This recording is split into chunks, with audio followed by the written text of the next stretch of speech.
Rewatching the Hunger Games series in chronological order has made me far more aware of a popular fan theory regarding the franchise, and I'm more convinced of its legitimacy after doing so than ever before. The Hunger Games films adapt the popular dystopian young adult novels of the same name, revolving around the titular battle royales. The initial quadrilogy ended after The Hunger Games, Mockingjay, Nietzsche, Part 2, as the story no longer has any more of its namesake games to focus on. However, new life was breathed into the franchise with the prequel, The Hunger Games, The Ballad of Songbirds and Snakes. There are many probable Hunger Games theories, but one in particular stands out.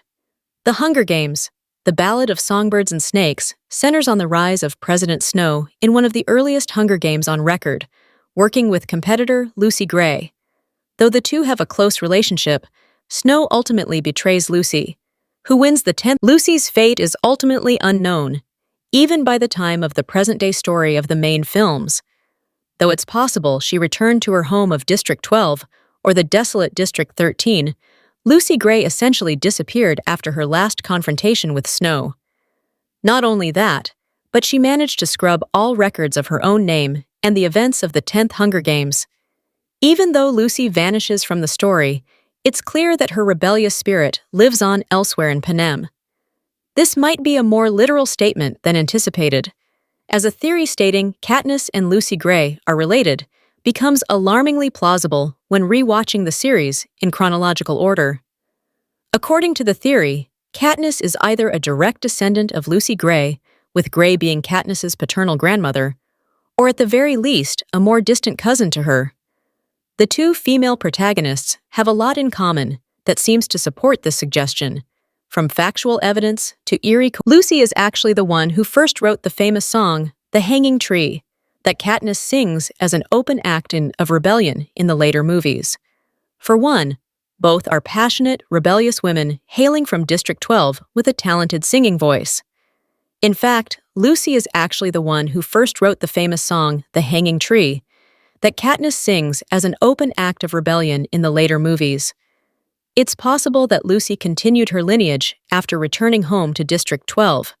Watching the Hunger Games films in release order, The Hunger Games, A Ballad of Songbirds and Snakes, feels like more of a side story that provides a bit of context for the overarching villain in the world. But upon seeing the films in chronological order, Lucy Gray's importance in the world takes on a whole new light.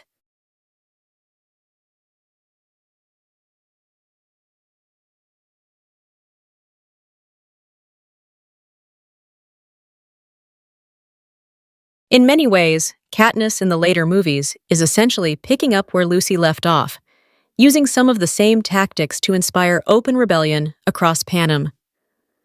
From her charismatic status as a figurehead of a movement to her bravery and unforgettable singing voice, Katniss is essentially Lucy 2.0, which makes the theory seem all the stronger. The idea of Katniss being Lucy's literal and figurative heir is strengthened all the more by Lucy using the excuse of gathering her namesake plant towards the end of the Hunger Games, a ballad of songbirds and snakes to escape Snow, and let him know she was aware of his treachery. There couldn't be a more obvious metaphor for Lucy passing the torch to Katniss. President Snow's reactions to Katniss take on a whole new context when watching the films in story order, as he clearly sees a lot of Lucy in her. Perhaps his lingering soft spot for Lucy can explain some Hunger Games plot holes that allowed the rebellion to succeed, as Snow could have been far harsher to Katniss at times than he actually was. In this way, watching the films in chronological order rather than in order of their release date makes for a more satisfying experience. Though the protagonist of the story may change with the 40-year time skip, the spirit of rebellion that Lucy ignites in District 12 and beyond clearly stays the same. This viewing order also works better for making the films into a fascinating character study for President Snow.